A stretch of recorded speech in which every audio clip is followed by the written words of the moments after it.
In 1884, a young Austrian doctor named Sigmund Freud published a scientific paper hailing a new substance as a wonder drug that could cure depression, exhaustion, and even morphine addiction. That same year, that exact substance became the foundation of a genuine medical revolution. The first local anesthetic in human history, opening the door to millions of safe eye, nose, and throat surgeries that had previously been unthinkable. But that same substance, just a few years later, turned Freud's closest friend into a desperate addict, and a century after that, sat at the center of one of the most devastating drug crises in American history. This is cocaine, a story that begins in the Andes Mountains thousands of years ago. The indigenous peoples of the Andes, ancestors of the Inca civilization, had been chewing coca leaves for at least 3,000 years, not to get high, but to fight fatigue, hunger, and especially altitude sickness, while living and working thousands of meters above sea level. Coca leaves were chewed together with a small amount of lime or ash to release the alkaloids inside them, producing a mild, gentle, long-lasting alertness, completely different from the powerful, highly addictive drug that refined cocaine would later become. The Inca considered the coca plant sacred, using it in religious offerings to their gods, and their famous chasqui relay runners, messengers who carried news across thousands of kilometers of mountain road at extreme altitude, relied on chewed coca leaves to keep moving for hours at a stretch. For thousands of years, this was simply part of everyday life, not unlike coffee or tea elsewhere in the world. When Spanish conquistadors arrived in the 16th century, they initially tried to ban coca leaf chewing as a pagan ritual tied to indigenous religion. That policy reversed within decades for a far more cynical reason. Colonial authorities running the massive silver mines at Potosi discovered that indigenous laborers worked longer and harder under brutal conditions when supplied with coca leaves, and began taxing and even distributing coca specifically to sustain forced labor in the mines. What had been a sacred plant became, under colonial rule, a tool of economic exploitation, centuries before anyone had isolated the chemical compound responsible for its effects. That isolation finally happened in 1855, when the German chemist Friedrich Gaedtke first extracted the primary alkaloid compound in coca leaves, naming it erythroxyline. 4 years later, another German chemist, Albert Niemann, refined that extraction process as part of his doctoral dissertation at the University of Göttingen, purifying it into white crystals with a distinctive numbing effect on the tongue. It was Niemann who gave the compound the name we still use today, cocaine. For the first time in history, people had access to a pure, concentrated compound many times more potent than chewing coca leaves the traditional way. Cocaine quickly worked its way into Western life soon after, not as a narcotic, but as a fashionable ingredient in both medicine and, oddly enough, wine. In 1863, the French pharmacist and chemist Angelo Mariani launched Vin Mariani, a Bordeaux wine infused with coca leaf extract, marketed as a restorative health tonic.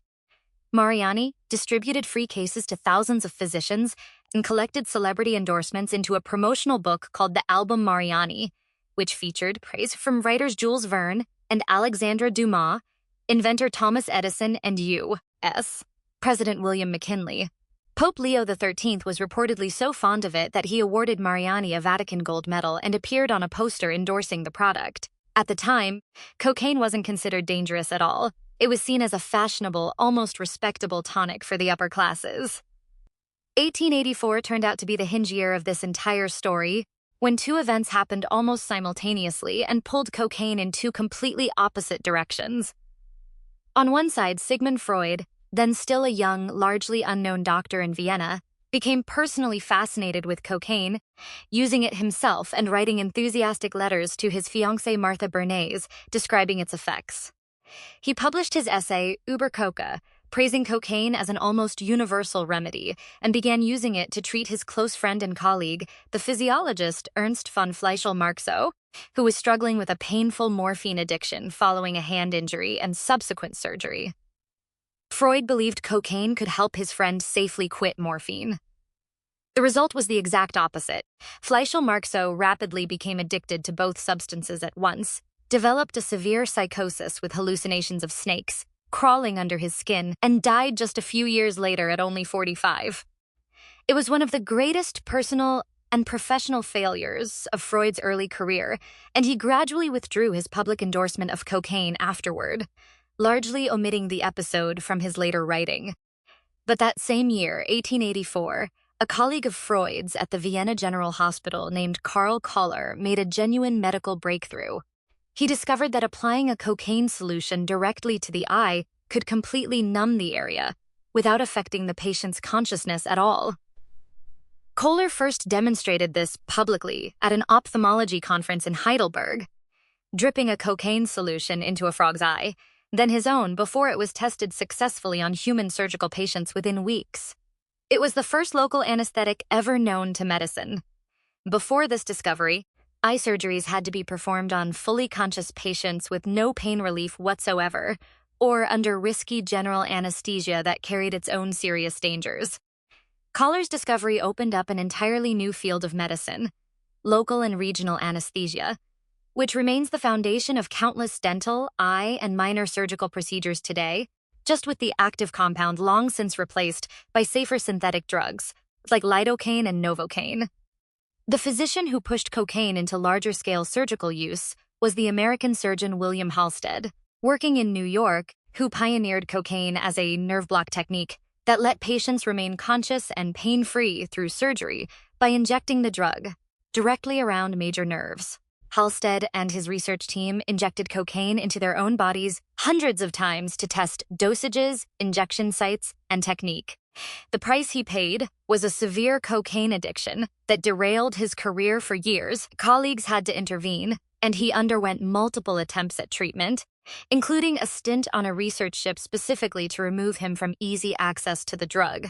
He later switched to morphine to try to quit cocaine, and ultimately spent much of the rest of his life dependent on both substances, all while remaining one of the most influential surgeons in American medical history, going on to found the surgical residency training program at Johns Hopkins, hospital that still shapes how surgeons are trained worldwide today. Around the same time, cocaine also found its way into a product that would go on to become one of the most famous brands on Earth.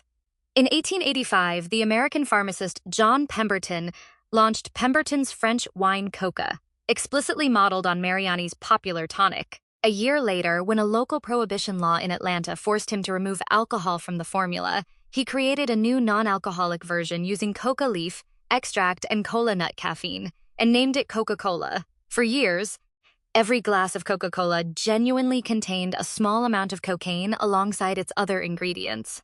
By 1903, amid growing public alarm over the substance's dangers, the company's new owner, Asa Candler, removed cocaine from the formula entirely. Remarkably, to this day, Coca-Cola still legally uses a fully decocainized coca leaf extract for flavoring, supplied under one of the only licenses in the world permitting the import and processing of coca leaf on U.S. soil, with the extracted cocaine itself sold onward for legitimate pharmaceutical use rather than discarded. By the turn of the 20th century, public attitudes toward cocaine had shifted completely.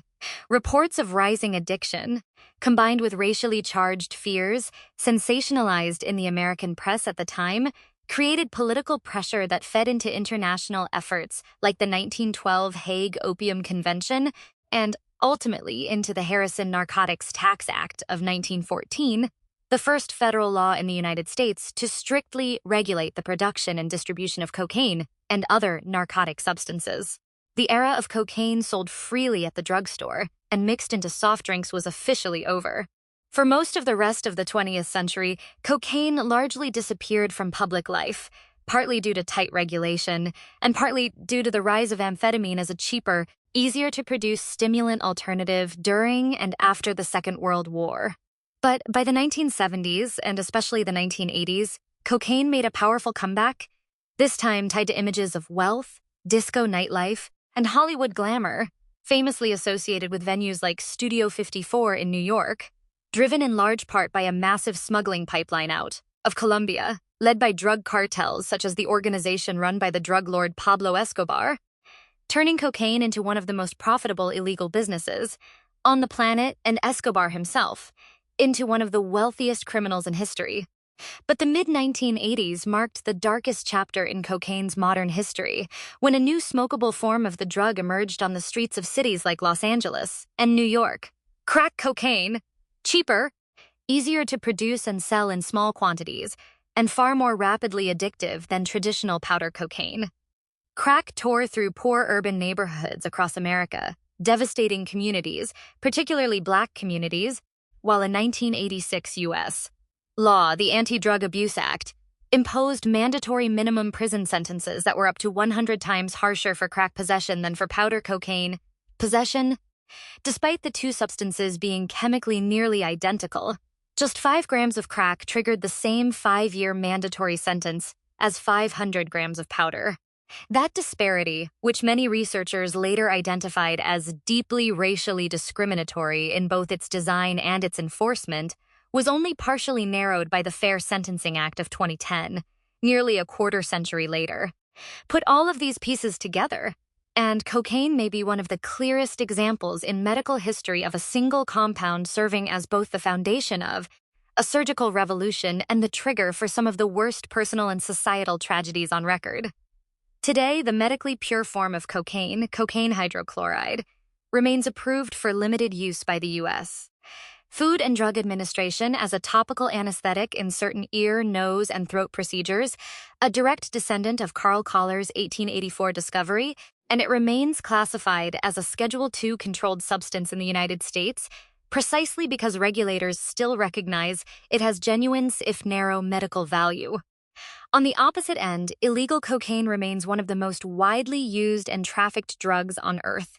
And in recent years, cocaine, increasingly contaminated with the far more lethal synthetic opioid fentanyl, has driven a fresh wave of overdose deaths, its consequences still unfolding across millions of lives, in a story that is far from over.